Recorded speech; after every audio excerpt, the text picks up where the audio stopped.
Hello students, जिस समय मैं ये वीडियो बना रहा हूँ देखिए सुबह के यहाँ पे 6 बज चुके हैं और आपके पास बिल्कुल भी टाइम नहीं है। जी हाँ, मुश्किल से 3 से 4 घंटों का टाइम है और आप यहाँ पे एग्ज़ाम देने के लिए निकल चुके होंगे।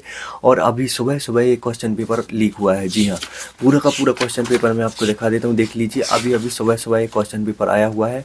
तो चैनल पर पहली बार आए हैं सब्सक्राइब कर दे। बिना कोई टाइम वेस्ट किए मैं पूरा पेपर आपको दिखा देता हूँ। देखिए, टोटल 20 प्रश्न रहेंगे, ठीक है। मैक्सिमम मार्क्स 70 रहेंगे। हिंदी और इंग्लिश मीडियम में सारे निर्देश आपको रीड कर लेने हैं। तो यहाँ पे देखिएगा, प्रश्न क्रमांक 1 आपसे पूछा जाएगा सही विकल्प के रूप में। इसको मैं थोड़ा सा जूम कर लेता हूँ और यहाँ से मैं आंसर्स आपको बताना स्टार्ट कर देता हूँ, ठीक है। तो यहाँ पे देखिए, प्रश्न क्रमांक 1 रहेगा आपका सही विकल्प के रूप में। दिया गया है हमें, भूपृष्ठ की यहाँ पे सबसे बड़ी प्लेट कौन सी है, ठीक है। प्लेट पूछी गई है, तो इसका सही आंसर प्रशांत प्लेट हो जाएगा। जल वाष्प का जल में बदलना क्या कहलाता है, तो इसका सही आंसर संघनन हो जाएगा। निम्नलिखित में से कौन सा जैव मंडल सम्मिलित नहीं है, तो इसका सही आंसर सभी जीवित जीव हो जाएगा। निम्न यमयोत्तर में से कौन सा यमयोत्तर भारत का यमयोत्तर है, तो इसका सही आंसर हो जाएगा 82 डिग्री 30 मिनट पूर्व। ज्वारीय वनों का मुख्य, तो सुंदरी जो वृक्ष है वो ज्वारीय वनों का मुख्य वृक्ष है। इसके बाद इंग्लिश वाले कुछ इसी प्रकार से कर लेना, ठीक है। अब अपन देखते हैं यहाँ पे जो है रिक्त स्थान आपके, ठीक है। रिक्त स्थान की पूर्ति हमें करनी थी। तो पृथ्वी पर 380 वर्ष पहले यहाँ पे आरंभ हुआ था जीवन, ठीक है। इसके बाद यहाँ पे लोहे का लाल रंग या जंग लगना किस क्रिया के कारण होता है, तो ऑक्सीकरण क्रिया के कारण होता है। नेक्स्ट है आपका यहाँ पे, वायु की ऊर्जा से समुद्र की जल में यहाँ पे तरंगें उत्पन्न होती हैं। इसके बाद नेक्स्ट है आपका, उष्ण कटिबंधीय घास के मैदान जो हैं आपके यहाँ पे सवाना घास के नाम से जाने जाते हैं। सरदार सरोवर परियोजना जो है आपकी नर्मदा नदी में प्रारंभ की गई। कर्नाटक राज्य में पूर्व मानसूनी वर्षा आम्र वर्षा कहलाती है। तो इंग्लिश में भी इसी प्रकार से ट्रांसलेट करके कर लेना, ठीक है। इसके बाद है आपकी सही जोड़ियाँ। तो मानव भूगोल के जो जनक हैं वो आपके कहलाएंगे, यहाँ पे मैं आपको बता देता हूँ, रेट जेल, ठीक है। भारतीय उपमहाद्वीप की जलवायु जो है आपकी, वो किस प्रकार की जलवायु है, वो है आपकी उष्ण कटिबंधीय जलवायु। पौधों द्वारा स्वयं का भोजन बनाना, प्रकाश संश्लेषण। भारत का क्षेत्रफल 32 लाख वर्ग किलोमीटर, ठीक है। शहर जो है आपका गिर में है, ठीक है। शहर जो है गुजरात के गिर में है, ठीक है। कुछ इस प्रकार से आपको फिल करने थे। चलिए आगे बढ़ते हैं और जो क्वेश्चन रह गए उनको बता देते हैं। तो एक वाक्य एक शब्द में उत्तर। तो यहाँ पे देखिएगा, भूगोल की 2 शाखाएं कौन कौन सी हैं, तो आप सभी जानते होंगे भूगोल की 2 शाखाएं, भौतिक भूगोल और यहाँ पे मानव भूगोल है, ठीक है। इसके बाद नेक्स्ट है आपका, पृथ्वी के किन भागों को स्थलमंडल कहते हैं, भूपर्पटी को कहते हैं और मंडल के ऊपरी भाग को कहते हैं। समान भौतिक लक्षणों वाले जीवों के समूह को क्या कहते हैं, प्रजाति कहते हैं, ठीक है। इसके अलावा मैं आपको बता देता हूँ, राष्ट्रीय पार्क और अभ्यारण्य किस उद्देश्य से बनाए जाते हैं, तो जीवों के संरक्षण के लिए बनाए जाते हैं। भारत के दक्षिण में यहाँ पे हिंद महासागर है और जो है आपका भारत में 125 औसतन वर्षा होती है लगभग, ठीक है, 125 सेंटीमीटर। तो गाइस, इसका जो सॉल्यूशन है देखिए पीडीएफ के रूप में बना लिया गया है और जो ये पीडीएफ है मैं आपको डाउनलोड करके अपने मोबाइल में बता देता हूँ। आपको बस अपने मोबाइल फोन में लिख करके टाइप करना होगा एमपी बोर्ड क्लास 11 भूगोल पेपर 2023, ठीक है, और सर्च कर देना होगा। सबसे ऊपर आपको एक वेबसाइट दिखेगी studynotespj.com, देखिए कुछ इस प्रकार से।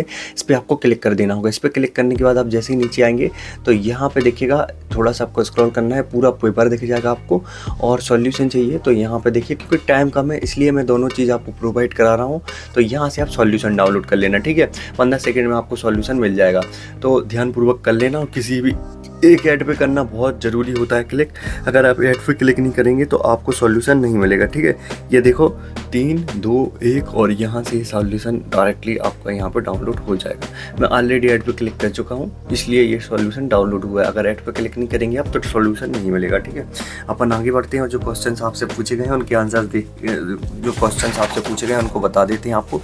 तो यहाँ पे देखो दिया गया है, भूगोल जो है किन शब्दों से मिलकर बना है, ठीक है। भूगोल किन शब्दों से मिलकर बना है। इसके अलावा अथवा में पूछा गया है, भूगोल की एक परिभाषा आपको दे दी थी, ठीक है। तो ये जो क्वेश्चन है, इसके बाद मैं आपको सबसे पहले क्वेश्चन ये दिखा रहा हूँ सारे के सारे। देखिए, सूर्य तप क्या है, इसकी भिन्नता के 2 कारक लिखने हैं। वर्षण के 3 प्रमुख प्रकारों के नाम लिखने हैं, ठीक है। जल वाष्प को पृथ्वी का कंबल क्यों कहते हैं। जलवायु के वर्गीकरण के लिए कोपेन के द्वारा किन दो यहाँ पे जलवायु चरों का प्रयोग किया गया है। ठीक है, भारत की मुख्य भूमि का विस्तार लिखना था। इसके अलावा संपूर्ण भारत की तटरेखा की लंबाई बतानी थी। 10वां देखिए, भारत में ठंडा मरुस्थल कहाँ है, इस क्षेत्र की प्रमुख श्रेणियों के नाम बताने थे। अरुणाचल, हिमालय की यहाँ पे जनजातियों के नाम बताने थे। तो चलिए 6वां से जो भी 10वां तक क्वेश्चन है उनके आंसर मैं आपको जल्दी से अपने मोबाइल में यहाँ पे दिखा देता हूँ। गाइस देखिएगा, क्वेश्चन नंबर 6 जो मैंने आपको बताया था, भूगोल किन शब्दों से मिलकर बना है। ठीक है, इसका उत्तर देख लें आप। ठीक है, यहाँ पे मैं आपको और आगे जो क्वेश्चंस दिए गए थे, जैसे कि क्वेश्चन नंबर 7 जो मैंने आपको दिखाया हुआ था, सूर्यताप क्या है, इसकी भिन्नता की यहाँ पे 2 कारक लिखने थे। ठीक है, तो इसका भी उत्तर आप देख लीजिए। इसके बाद 8वां देख लीजिए आप, यहाँ पे जल वाष्प को यहाँ पे पृथ्वी का कंबल क्यों कहा जाता है। ठीक है, इसके बाद 9वां देख लीजिए आप। 9वां जो है अपना, भारत की यहाँ पे मुख्य भूमि का यहाँ पे विस्तार आपको लिखना था। ठीक है, भारत की मुख्य भूमि का विस्तार। इसके बाद 10वां देख लीजिए, जो 10वां पर ने देखा था, भारत में ठंडा मरुस्थल कहाँ है। ठीक है, ये वाला क्वेश्चन था 10वां। इसके बाद 11वां, यहाँ से देखिए आप, नदी द्रोणी और जल संभर में अंतर, अव्याहत तंत्र किसे कहते हैं। ठीक है, तो यहाँ पे देखिए नदी द्रोणी और जल संभर में अंतर देख लें आप। ठीक है, नदी द्रोणी और जल संभर में अंतर।